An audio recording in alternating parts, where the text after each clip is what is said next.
Video छोड़कर जाने से पहले वीडियो को एक बार पूरा देख लेना और अच्छा ना लगे तो डिसलाइक करके जा सकते हैं, लेकिन चैनल पे नए हैं तो चैनल को सब्सक्राइब कर लेना। मैं एक बेटी हूँ। लोग कहते कि मुझे तो घर का काम ही करना है। क्या करूँगी पढ़ के, रेगुलर कॉलेज जाके, कोचिंग ज्वाइन करके, लैपटॉप मंगा के। 2-4 साल बाद जब शादी हो जाएगी तो फिर पति कमा के देगा ना पैसे। और जिनका पति कमा रहा है उनके तो घर में एक ही काफी है कमाने वाला। लड़की क्या करेगी पैसे कमा के?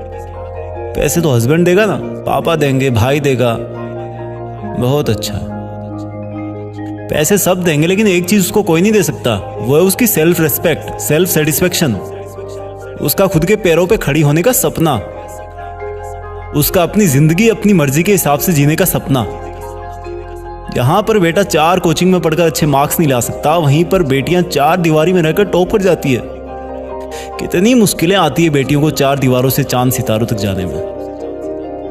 जहां पर बेटा दिन भर बाइक पे 200 रुपए का पेट्रोल खर्च कर देता है, वहीं पर बेटियां 200 रुपए की किताब के लिए पैसे मांगने में हिचकिचाती है।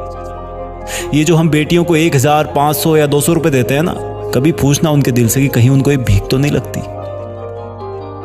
और अगर उनको किसी और से छोटी छोटी बातों के लिए पैसे लेना अच्छा नहीं लगता तो प्लीज पढ़ने दो बेटियों को, पढ़ने दो बेटियों को।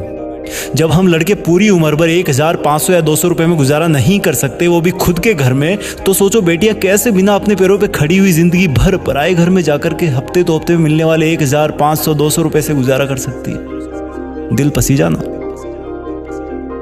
देखो, अगर आप लड़की के बड़े भाई हो, हस्बैंड हो या पेरेंट्स हो, तो उनकी पैरों पे खड़ी ना होने वाली सिचुएशन अपने ऊपर लेके देखो। फिर भी ऐसा लगे कि बेटियां सिर्फ माँ बाप, भाई या हस्बैंड की कमाई से काम चला लेगी, तो मैं कहूं उस तरीके से आज ही हिसाब लगा के देख लेना। डियर पेरेंट्स, ये जो चहकने वाली चिड़िया जैसी बेटी है ना आपकी, वो किसी दिन दूसरे घर की बहू बनेगी और वो वहां जाने के बाद आपको अपनी प्रॉब्लम कभी नहीं बताएगी, क्योंकि वो आपको रुलाना नहीं चाहती।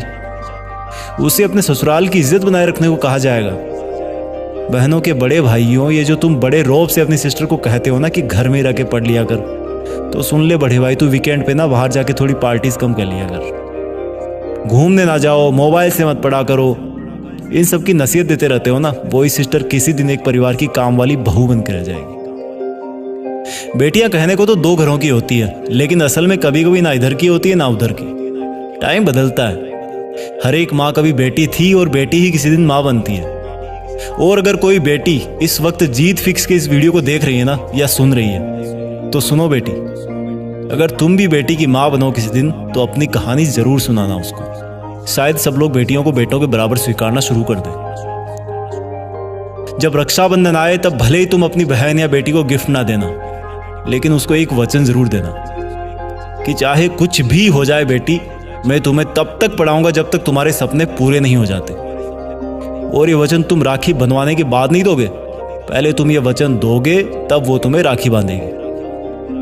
और मेरी बहन, अगर तुझे भी कुछ मांगने को कहा जाए ना, तो तू ये मांगना कि भैया या पापा, मैं इस घर से जाने के बाद तभी खुश रह पाऊंगी जब मैं अपने पैरों पर खड़ी हो जाऊंगी, नहीं तो मैं खुलकर नहीं जी पाऊंगी और आपको अपनी प्रॉब्लम कभी बताने वापस नहीं आऊंगी।